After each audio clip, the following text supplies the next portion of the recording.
top hurdles for adopting big data are quite simple. Security is number one.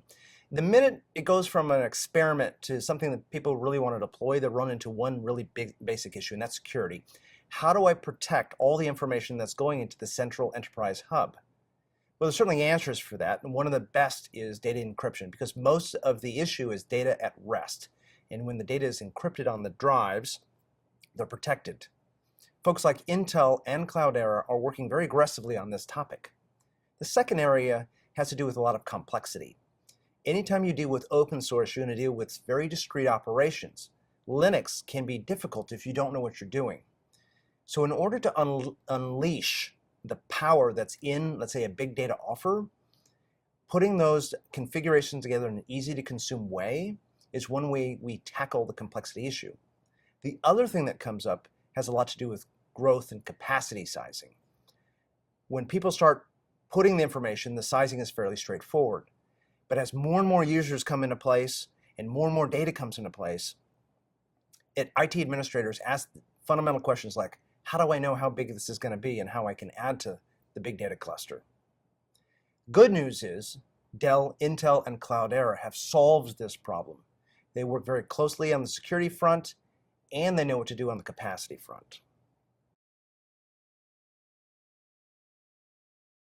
The role that big data is playing in companies is really at two different layers. At the first layer, we're seeing huge compression on the data fabric. Imagine, if you will, that the GDP of any given nation, for example, the United States, only grew at 2.2% in the last year. And yet we're seeing 650% growth of data. Why? Because we see all kinds of streaming information, tweets, and other social media, and it puts a lot of pressure on the existing data pipeline. Most data warehouses, as an example, have about a 70% issue. 70% of them have a performance or capacity issue. So we see a benefit for big data solutions around the basic IT infrastructure, the data pipeline. Second place is we want to know more about our customers. We want to open up new business opportunities, and we want to stop wasting as much resources in order to get things done. So we're look to all of the possible data points, where to put police officers on the street, if we're a city that's trying to protect a parade, or if we move vehicles and we have a fleet in a mining operation. Where should I put those vehicles in precisely the right location so they don't waste fuel?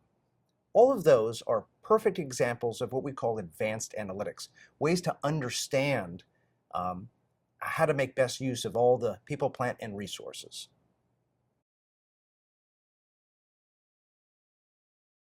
The Dell, Intel, and Cloudera trio is fantastic. 3 innovation centers, 1 voice. We've been collectively working in our own labs to develop offers or solutions to very fundamental problems. When I think about Intel, I think about all of the tremendous capacity they put into the silicon. They can find ways to accelerate any particular IT operation. They also have a software outfit, which is equally important for developing an ecosystem, developer toolkits.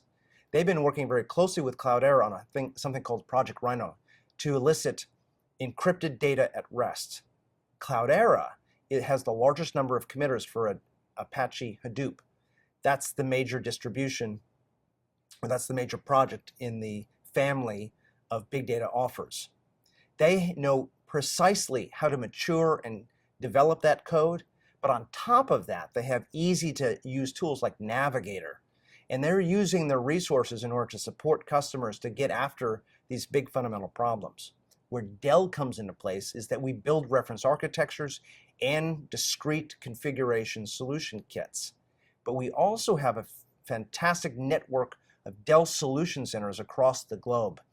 You can take your data and commit to a specific cluster, working with our bright people in order to get early looks of what big data might have on your particular project or issue.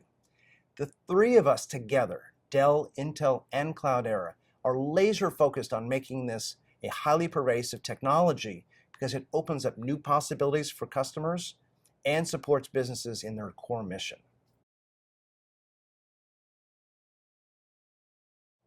I see the future of big data being very bright, but it's going to shift dramatically in the next 5 years.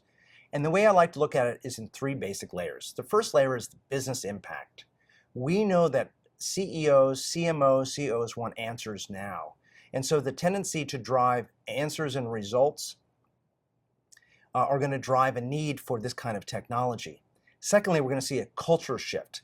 Right now we have a department called Business Intelligence, and inside of that BI group are people that wear white lab coats, and we call them data scientists because they understand computer science and mathematics.